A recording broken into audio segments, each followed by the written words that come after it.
আসসালামু আলাইকুম এভরিওয়ান, কেমন আছেন সবাই? আজকে আপনাদের মাঝে দুধ দিয়ে সাবুদানা রান্না করার রেসিপি শেয়ার করছি। এটি দেখতে যতটা লোভনীয়, খেতেও ঠিক ততটাই সুস্বাদু। সাবুদানা রান্না করার জন্য প্রথমে আমি একটি বাটিতে পানি নিয়ে সাবুদানাগুলো ধুয়ে নেব। যদিও সাবুদানাতে তেমন কোনো ময়লা থাকে না, এরপরও আমি ধুয়ে নিয়েছি। রান্নার প্রথমেই সাবুদানাগুলোকে সেদ্ধ করে নিতে হবে। চুলায় একটি হাঁড়িতে অল্প পরিমাণ পানি ফুটতে দিয়েছি। এখানে পানির পরিমাণ খুব বেশি দেওয়া যাবে না, খুবই অল্প পরিমাণে দিতে হবে, যেন শুধু সাবুদানাগুলো সেদ্ধ হয়ে যায়। কিছুক্ষণ জাল করে নেওয়ার পর পানিটা অনেকটাই আঠালো হয়ে আসবে এবং সাবুদানাগুলো আস্তে আস্তে সেদ্ধ হয়ে যাবে। যখন সাবুদানাগুলো 90% সেদ্ধ হয়ে যাবে, সে পর্যায়ে চুলা অফ করে দিতে হবে। আর এই পানিটা আমি একটুও ফেলবো না। এবার একটি সসপ্যানে 1 লিটারের মতো গরুর দুধ নিয়েছি। এর সাথে দিচ্ছি 2-4টা এলাচ, দারচিনি আর তেজপাতা।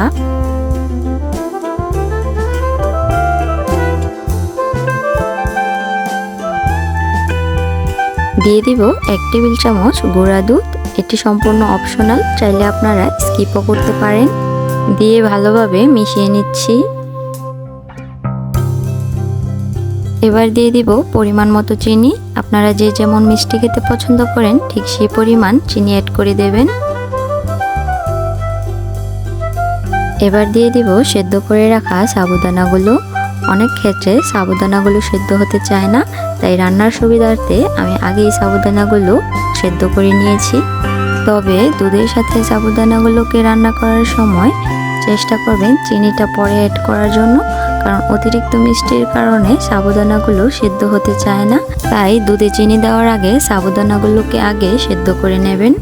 সাথে অল্প পরিমাণ লবণ অ্যাড করে দিয়েছি, যেন মিষ্টির ব্যালেন্সটা ঠিক থাকে। আর এভাবে দীর্ঘক্ষণ জাল করে দুধটাকে ঘন করে নিতে হবে। সাবুদানাগুলোকে 90% সেদ্ধ করে নিয়েছিলাম, আর দুধটা জাল করতে করতে পুরোপুরি সেদ্ধ হয়ে যাবে। এভাবে সাবুদানার পায়েস খুব সহজেই রান্না করে নিতে পারেন। ভিডিওটি দেখে যদি আপনার উপকারে আসে, প্লিজ চ্যানেলটি সাবস্ক্রাইব করে যাবেন, যেন পরবর্তীতে ভিডিও আপলোড করা মাত্রই আপনার কাছে নোটিফিকেশন পৌঁছে যায়।